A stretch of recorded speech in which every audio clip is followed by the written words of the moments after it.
In the 5th chapter of the Gita, it is said, Vidyavanaya sampane brahmane kavihaste, sunichaiva swapakecha pandita samadharshana. One who loves God has equal vision to every living being. Whatever one's sex, whatever one's race, whether one is a Christian or a Jew or a Muslim or a Hindu or a Buddhist or an atheist, or whether one doesn't know what he is or she is, or whether one is a human being or an elephant or a cow or a dog or a lizard or an insect, high caste, low caste, a person who has come in connection with his or her own soul and with God within the heart sees every living being with equal vision. Because he sees that every living being is a part of God. Mamaivamso jiva loke jiva bhuta sanatana. The Gita teaches that every living being, even the grass and the trees, wherever there's life, that is the symptom of the presence of the soul, the Atma. And that living being is part and parcel of God, of Krishna. So to love Krishna means to spontaneously, naturally love everything and everyone. We may not like what people do. It is said you can hate a disease, but you should love the person who is diseased.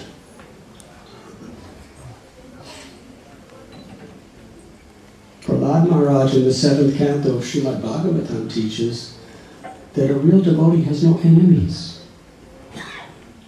The only enemy is our own mind that discriminates on these superficial platforms. We can hate, well, let us say, a doctor hates disease, but he loves the diseased. He's compassionate to the person, but tries to heal him. That is a symptom of a lover of God. So when devotees are in this spirit, and they are chanting the holy names, Nam Sankirtan, then the combination of everyone's sincerity to express their bhakti, their devotion, creates an inconceivable, powerful energy that not only purifies ourselves, but purifies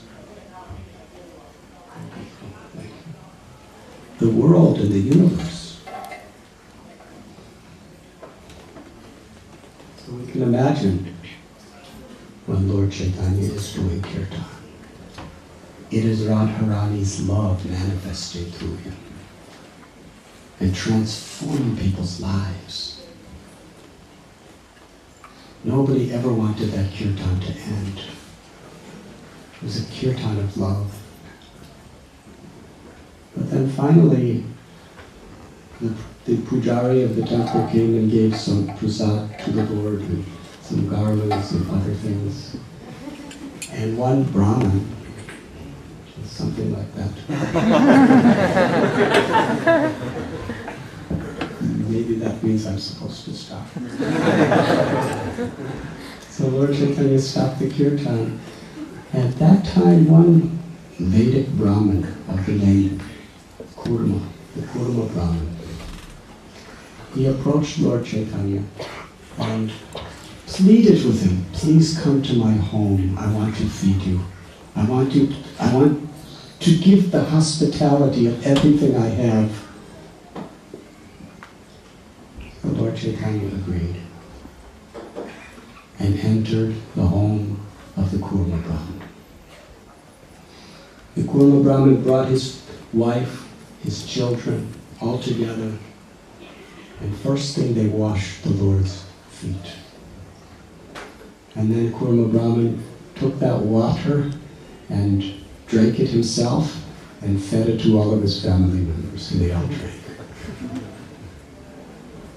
Then he offered Lord Chaitanya the best possible food he had, and in a very nice, comfortable sitting place.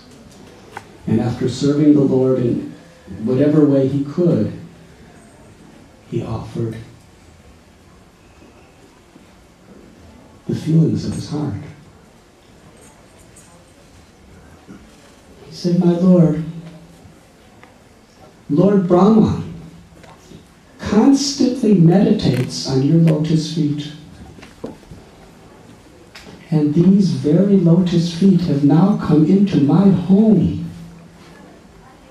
There is no limit to my good fortune.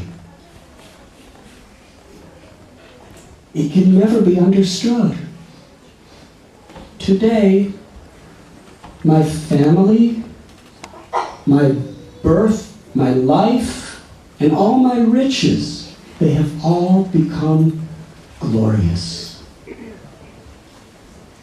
because you have accepted them." And then this Brahmin became very meek and humble. He said, "I beg one thing of you. Please fulfill this desire. I want to leave my home. I want to follow you. Go with you wherever you go. I can no longer tolerate the waves of misery caused by material life. Please let me come with you."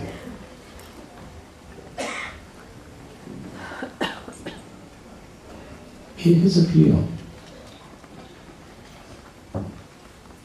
he's speaking a situation that everyone has to deal with in this world.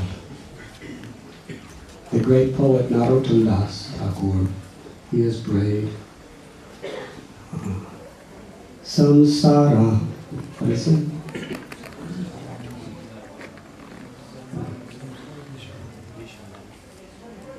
That's it.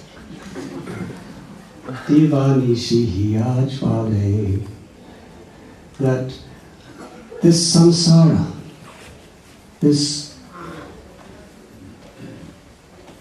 rainstorm of sufferings with this in this material existence is burning my heart. Now the Kurma Brahmin, he was a wealthy man. He was living a very comfortable life. He had a beautiful family. But no matter what situation we are in, the nature of this world, difficulties, complications, and sufferings must come upon us, whoever we are.